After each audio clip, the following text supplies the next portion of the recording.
Chemistry में chemistry में जो हम पढ़ते हैं, हम मैटर के बारे में पढ़ते हैं।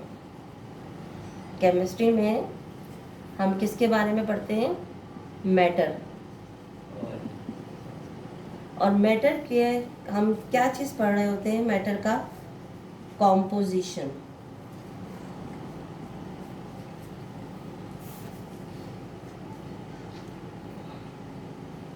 Composition of matter.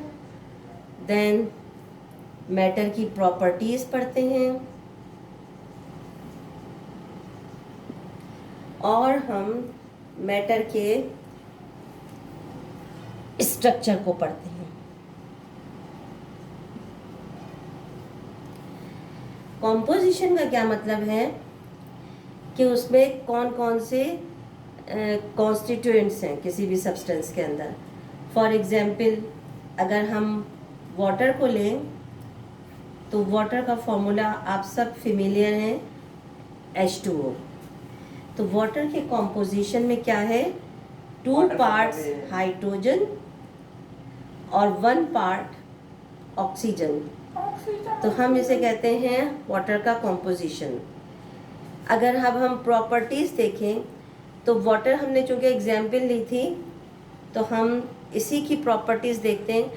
तो एक तो प्रॉपर्टीज़ होती हैं हमारे पास 2 टाइप्स की, फिजिकल प्रॉपर्टीज़ और केमिकल प्रॉपर्टीज़।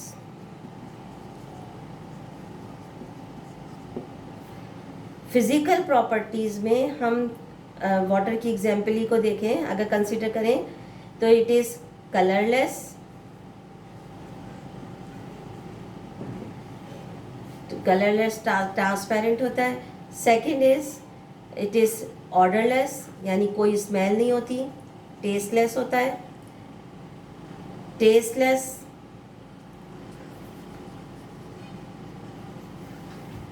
और इसका मेल्टिंग पॉइंट, यानी कितने डिग्री पर अगर आइस है बनता की फॉर्म में है तो कब मेल्ट होता है, और अगर लिक्विड की फॉर्म में है तो फिर कब बॉयल होता है, तो बॉइलिंग पॉइंट, डेंसिटी, ये सारी प्रॉपर्टीज़ जो हैं ये फिज़िकल कहलाती हैं। फिज़िकल मींस कि जो उनकी अपीयरेंस की हैं, फिज़िकल स्टेट से रिलेटेड हैं। केमिकल प्रॉपर्टीज़ आपको पता है, जब कोई केमिकल चेंज आता है तो वो केमिकल प्रॉपर्टीज़ होती हैं।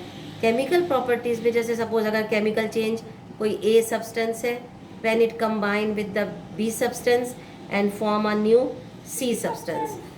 तो केमिकल प्रॉपर्टीज़ वो प्रॉपर्टीज़ होंगी जो परमानेंट प्रॉपर्टीज़ होती हैं, परमानेंट चेंज के नतीजे में आती हैं।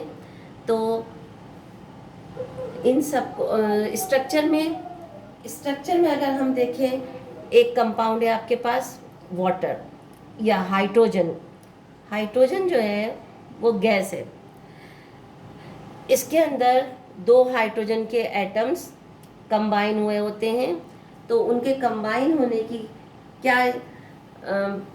कंबाइन होने की वजह से उसका जो उनका स्ट्रक्चर बनता है वो इनकी दोनों की बॉन्डिंग फोर्स वीक होती है, इसलिए ये गैस बनाते हैं।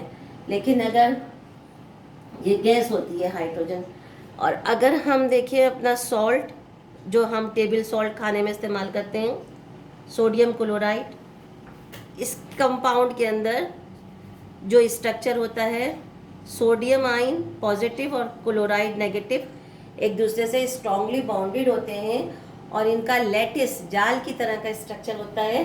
देयरफॉर इस वजह से जो है इनका ये सॉलिड फॉर्म में होते हैं, क्योंकि बहुत ही ज़्यादा